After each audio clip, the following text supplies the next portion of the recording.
Hello all, welcome to modulation YouTube channel, job update और vacancy update YouTube channel. आप search करेंगे हमारे modulation YouTube channel पे जाके सारी वैकेंसीज़ को आप जितने वैकेंसीज़ आ रहे हैं रेगुलर उसका अपडेट आपको मिल जाएगा। उसमें क्या एलिजिबिलिटी क्राइटेरिया है, क्या क्वालिफ़िकेशन चाहिए, एज लिमिट क्या चाहिए और सिलेक्शंस के क्राइटेरिया क्या है, ये सभी चीज़ें मेंशन कर दिया गया है उसमें। आप जाके वहाँ देख सकते हैं जो भी वैकेंसीज़ आ रहा है, आइदर वो टेक्निकल सेगमेंट से हो, नॉन टेक्निकल सेगमेंट से हो, किसी स्टेट का हो, पीसीएस का हो या यूपीएससी का वैकेंसी हो, सभी वैकेंसी का अपडेट आपको इस चैनल पे मिल जाएगा। जो भी रेगुलर वैकेंसी आते रहेगा उसका अपडेट आपको मिल जाएगा। काफ़ी शॉर्ट नोटिफिकेशन में आप चीज़ों को अच्छे से समझ सकते हैं। मेनली होता क्या है कि एज लिमिट समझना होता है, एजुकेशन क्वालिफिकेशंस, जो कुछ बातें कन्फ्यूजन होता है वो सारे कन्फ्यूज़न आपके दूर हो जाएंगे। सिलेक्शन क्राइटेरिया क्या होगा, ये सब चीज़ें मेन होता है। तो हमारे यूट्यूब चैनल को आप सब्सक्राइब कर लें ताकि आपको informations day by day meal सके। जो भी अपडेट आपको चाहिए एग्ज़ाम से रिलेटेड वो आपको हमारे चैनल पे मिल जाएगा। आप हमारे चैनल से जुड़िए और उसका एडवांटेज लें। आज इस वीडियो में हम लोग फोकस करने वाले हैं करंट में जो ऑनगोइंग वैकेंसीज़ है, वहाँ वो मध्य प्रदेश में वैकेंसी निकला हुआ है। Madhya Pradesh professional examinations board, कोई बोर्ड एक पर्टिकुलर होता है जो एग्ज़ाम को कंडक्ट कराता है। वो group A, group B, group C और ग्रुप डी के अनुसार वो डिवाइड होता है। जैसे ग्रुप ए, ग्रुप बी का एग्ज़ाम की अगर बात करें तो वो पीसीएस लेता है, और ग्रुप सी, डी की बात करें तो स्टाफ सिलेक्शन कमीशन होता है, वो लेता है, स्टेट में भी और सेंट्रल में भी। ऐसे ही एमपीपीईबी एक बोर्ड है मध्य प्रदेश में जो ग्रुप सी और डी के वैकेंसी को क्या करता है, कंडक्ट कराता है, जिसका फुल फॉर्म होता है Madhya Pradesh professional examinations board. ये एग्ज़ाम कंडक्ट कराता है। इसका काम है एग्ज़ाम कंडक्ट करा के कंसर्न डिपार्टमेंट को दे देना ताकि वो अपॉइंटमेंट करे। ये चीज़ें वैकेंसी जो है बेसिकली रिसेंट में आया है, और ये सबसे बड़ा वैकेंसीज़ है उन लोगों के लिए जो खास करके मध्य प्रदेश के रहने वाले हैं, क्योंकि वहीं के लोग ये सिर्फ फॉर्म भर सकते हैं जिनका रेसिडेंशियल मध्य प्रदेश में। नोटिफिकेशन में ये बात क्लियरली लिख दिया गया है, the main eligibility criteria the residence of Madhya Pradesh. तो मेन उसका एलिजिबिलिटी क्राइटेरिया वो होगा।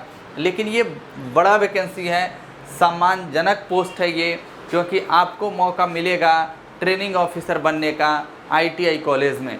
और ट्रेनिंग ऑफिसर आईटीआई कॉलेज की अगर बात करें तो जैसे आप स्कूलिंग में या टीचिंग इंडस्ट्री में या टीचिंग फील्ड में आप बात करते हैं कि ये लेक्चरर है या प्रोफेसर हैं, उसी तरह से आईटीआई कॉलेज में ट्रेनिंग ऑफिसर्स जो होते हैं वहाँ के लेक्चरर होते हैं, इंस्ट्रक्टर जिसे कहा जाता है। इनका दूसरा नाम अगर आप देखें तो ट्रेनिंग ऑफिसर को इंस्ट्रक्टर भी कहा जाता है। तो अब आपको मौका मिलने वाला है आईटीआई कॉलेज में ट्रेनिंग ऑफिसर और इंस्ट्रक्टर बनने का मौका। ये मौका आपके हाथ से ना जाए, क्योंकि ये सिर्फ मध्य प्रदेश के लोगों के लिए लागू है। जो वहाँ के लोग हैं प्रिपरेशंस में लगे हुए हैं उनके लिए काफ़ी बड़ा अपॉर्चुनिटीज़ है। और ये इसमें क्या होगा कि वो आईटीआई किए हो, डिप्लोमा किए हो या बीटेक किए हुए हों, कंसर्न ब्रांच से, मैकेनिकल, इलेक्ट्रिकल, सीएस और सिविल से, वही लोग फॉर्म भर सकते हैं। तो इसमें टोटल पोस्ट है आपका 305 है, यानी 305 के करीब टोटल पोस्ट है। और इसमें हम लोग डिस्कस करेंगे एज लिमिट के बारे में, सिलेक्शन क्राइटेरिया क्या होगा, सिलेबस क्या होगा और एग्ज़ाम डेट इसका कब है, फॉर्म कब से फिलअप होगा, कब ख़त्म होगा, इन सब बातों को हम देखेंगे। डिटेल्ड नोटिफिकेशंस के लिए आप ऑफिशियल वेबसाइट पे जा सकते हैं। यहाँ पे एमपीपीईबी गूगल में आप सर्च करेंगे, उसका ऑफिशियल वेबसाइट आएगा, वहाँ पे नोटिफिकेशंस में जाएंगे, आपको ये सारी डिटेल्स वहाँ से मिल जाएगा। वहीं से आपको फॉर्म फिलअप करने पड़ेंगे। तो चलिए स्टार्ट करते हैं। देख रहे हैं यहाँ पे जैसे ये ऑफिशियल नोटिफिकेशन आपको दिख रहा होगा, ये पीडीएफ के फॉर्म में यहाँ पे लिखा गया मध्य प्रदेश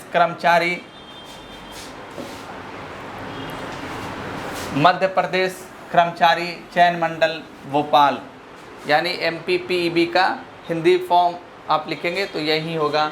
और यहाँ पे देख रहे हैं लिखा गया तकनीकी शिक्षा कौशल विकास एवं रोजगार विभाग के अंतर्गत ITI में प्रशिक्षण अधिकारी के पदों पे, प्रशिक्षण अधिकारी जिसका नाम ITI इंस्ट्रक्टर भी कहा जाता है, इंस्ट्रक्टर भी कहा जाता है, आइदर ट्रेनिंग ऑफिसर, मतलब आप वहाँ के शिक्षक होंगे। ये सारे डेट मेंशन किया गया, कितना फ़ी लिया जाएगा, कब एग्ज़ाम होगा, ये सारे चीज़ें इसमें लिखा गया। आवेदन पत्र भरने की प्रारंभ तिथि 1 नवंबर से फॉर्म भराएगा, 1 नवंबर से फॉर्म भराएगा और 15 नवंबर तक ये फॉर्म को फिलअप किया जाएगा। 1 नवंबर 2022 से 15 नवंबर 2022 तक फॉर्म को फिलअप किया जाएगा। संशोधन के लिए भी मौका दिया जाएगा। अब आप 20 तारीख तक उसमें जो भी आपने एरर कर दिया उसे करेक्शन कर सकते हैं आप। और परीक्षा का जो दिनांक है वो टेंटेटिव लिखा गया है 16 दिसंबर को, 16 दिसंबर 2022 को आपका एग्ज़ाम होगा। जो टेंटेटिव है, टेंटेटिव का मतलब ये बढ़ भी सकता है, मतलब पोस्टपोन्ड हो भी सकता है, लेकिन अभी जो नियत समय पे सारे एग्ज़ाम को कंडक्ट कराया जा रहा है, तो आप श्योर होके चलें, जब नोटिफिकेशन में मेंशन किया गया तो इसी दिन आपका एग्ज़ाम होगा, इसी डेट पे एग्ज़ाम होगा जो आपका 16 दिसंबर है। बहुत कम टाइम में, 2 महीना अप्रॉक्स टाइम आपके पास, आप अभी से लग जाएं। जो भी इसका फ़ायदा उठाना चाहते हैं आराम से इसमें हो जाएगा, क्योंकि क्वेश्चंस जो आता है आपके डोमेन से आता है। जैसे इलेक्ट्रिशियन से अगर इलेक्ट्रिकल वाले भरेंगे तो उनके पर्टिकुलर डोमेन से पूछा जाएगा, सभी सब्जेक्ट से नहीं पूछा जाता है। तो ये काफ़ी एडवांटेज मिल जाता है उन लोगों के लिए जो ये फॉर्म सारे भरते हैं। जैसे रिसेंट में यूपी में वैकेंसीज आया हुआ था और ये फ़ीस दिया हुआ है कि जिस कैटेगरी से आप बिलोंग करते हैं उसका एप्लीकेशन फ़ी क्या लगेगा, ये सब आप देख सकते हैं। ये मौका हाथ से आपके न जाए, इन चीज़ों पे आप ध्यान रखेंगे। जैसे एग्ज़ाम का पैटर्न आप देखें, एग्ज़ाम का पैटर्न 16 दिसंबर 2022 को आपका एग्ज़ाम होगा। परीक्षा की फर्स्ट एंड सेकेंड 2 पार्ट में एग्ज़ाम होगा यहाँ पे, और यहाँ लिखा गया है कि जो आपका रिपोर्टिंग टाइम है कब है, 9 से 11 होगा और 2 से 4 होगा। ये सारी चीज़ें आप डिटेल नोटिफिकेशंस में जाके देख सकते हैं, और ये सारे ब्यौरा दिया हुआ है क्या चीज़ का, एग्ज़ाम से रिलेटेड है। तो ऑफिशियल वेबसाइट को आप विज़िट करेंगे, आपको सारी डिटेल्स मिल जाएगा। हम चलते हैं, जो मेन एम है इसका कि पूछा क्या जाएगा, क्वालिफ़िकेशंस क्या होगा, इन सब बातों को हम देखते हैं।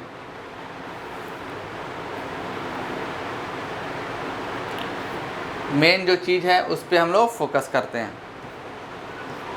ये सारे टर्म एंड कंडीशंस हैं जो आप देख लेंगे, पढ़ लेंगे। जो रिजर्वेशंस पॉलिसी है स्टेट का, ये सारे बातें लिखा गया है। एज लिमिट क्या होगा, ये सब चीज़ें इसमें दिया गया है। आप ऑफिशियल वेबसाइट को विज़िट करेंगे, आपको सभी चीज़ें वहाँ पे क्लियरली नोटिफिकेशन में मेंशन किया गया है, आप देख सकते हैं। जैसे यहाँ पे देख रहे हैं कि मिनिमम जो एज है आपका यहाँ पे लिखा गया है, तो एज काफ़ी है, 40 ईयर्स तक आप भर सकते हैं। और यहाँ पे जिस कैटेगरी से आप बिलोंग करते हैं उसके करस्पॉन्डिंग रिजर्वेशंस भी यहाँ पे दिया गया है, 21 से 45। यानी आप रिजर्वेशन पॉलिसी में अगर आते हैं तो आपके लिए एज लिमिट 45 हो जाएगा। अगर जो अनरिजर्व कैटेगरी के स्टूडेंट्स होंगे उनके लिए मैक्सिमम एज 40 ईयर होगा, जो यहाँ पे मेंशन किया गया है बाय द बोर्ड। अब वैकेंसी काफ़ी अच्छा खासा है, इसमें आप भरें और इसका फ़ायदा आप उठा लें, ताकि आपको एक सुनहरा मौका मिल सके ITI कॉलेज में प्रोफेसर लेक्चरर बनने का। ये सारे टर्म कंडीशंस हैं, आप देखेंगे ये आपको मिल जाएगा।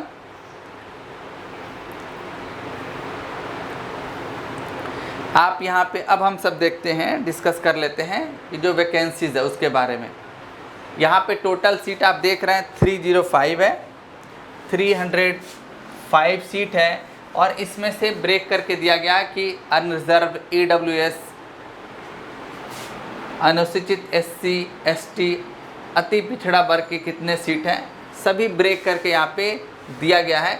लेकिन जो पहले से वहाँ पे कॉन्ट्रेक्चुअल काम कर रहे हैं, जो संविदा कर्मी हैं, उनके लिए भी सीट रिजर्व कर दिया गया है, लेकिन 20%। ये अच्छी बात है, क्योंकि कहीं कहीं पे इनको मौका नहीं दिया जाता। लेकिन जो पहले से वहाँ कार्यरत हैं, जो कॉन्ट्रैक्चुअल फैकल्टीज़ हैं ITI कॉलेज में, उनके लिए 20% सीट अलग से आरक्षित कर दिया गया है। तो आप यानी देखेंगे फिर भी आपके लिए बहुत ज़्यादा सीट बचता है, 244 सीट आपके लिए बचता है, जो काफ़ी सीट होता है सिलेक्शन लेने के लिए।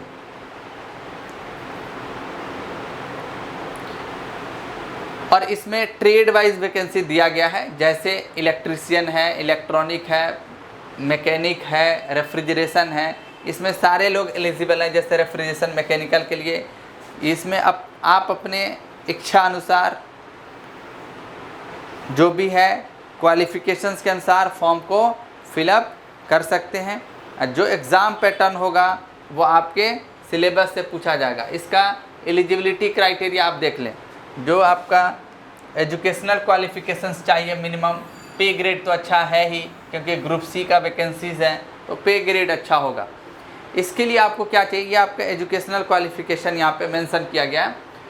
हाई स्कूल से आपको हाई स्कूल होना चाहिए, ITI होना चाहिए, और साथ में वो भी ITI NCVT से होना चाहिए, और अप्रेंटिस का परीक्षा आप पास किए ज़रूर हो। दूसरा है कि डिप्लोमा हो तभी आप भर सकते हैं, BTech हो तभी भी आप फॉर्म भर सकते हैं। ये सारे क्वालिफ़िकेशन यहाँ पे मेंशन किया गया।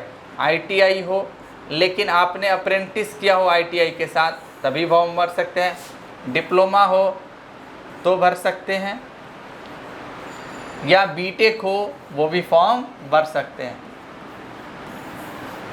लेकिन कंसर्न डिपार्टमेंट से, जैसे इलेक्ट्रॉनिक्स है, यहाँ पे लिखा गया है सभी के लिए ये क्वालिफ़िकेशन मेंशन कर दिया गया है।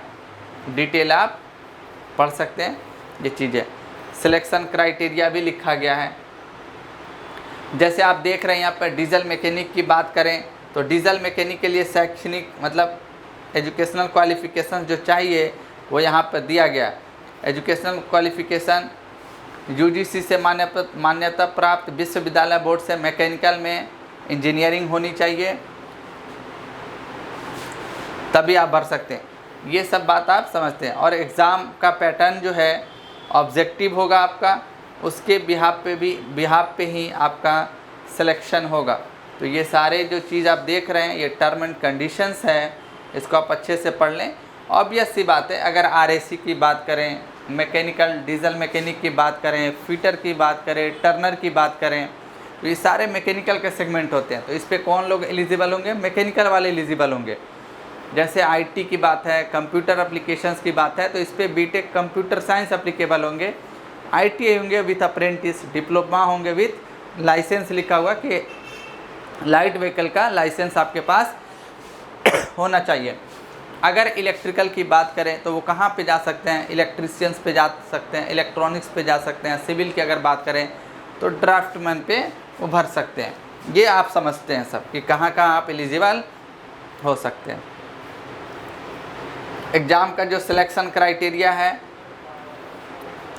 वो आप देख सकते हैं, ऑब्जेक्टिव ही होगा। एग्ज़ाम का सिलेक्शन क्राइटेरिया आपका ऑब्जेक्टिव होगा। ये सारे जो वैकेंसी का अपडेट है आप जाके ऑफिशियल वेबसाइट पे आप जाके पढ़ सकते हैं, आपको पूरी डिटेल्स वहाँ से मिल जाएगा। ये देख रहे हैं जितने भी पोस्ट निकले हुए हैं सभी का अलग अलग से एलिजिबिलिटी क्राइटेरिया लिख दिया गया है ताकि कोई कन्फ्यूज़न आपको ना हो। यहाँ पे सभी का पे स्केल के साथ साथ क्वालिफ़िकेशन मेंशन कर दिया गया है ताकि हमें कोई भी दिक्कत ना हो। आप जिस कैटेगरीज़ में आते हैं, जो क्वालिफ़िकेशंस आपसे मैच करता है आप उसको उसे आप फिलअप कीजिए। परीक्षा आपका ऑनलाइन मोड होगा, यहाँ पे देख रहे हैं लिखा गया है। परीक्षा आपका CBT बेस्ड होगा और परीक्षा जो एग्ज़ाम होगा आपका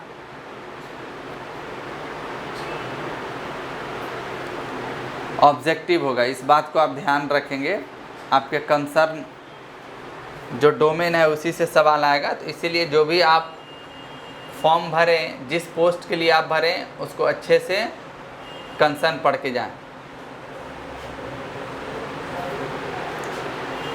ये सारे कंडीशंस लिखा हुआ है।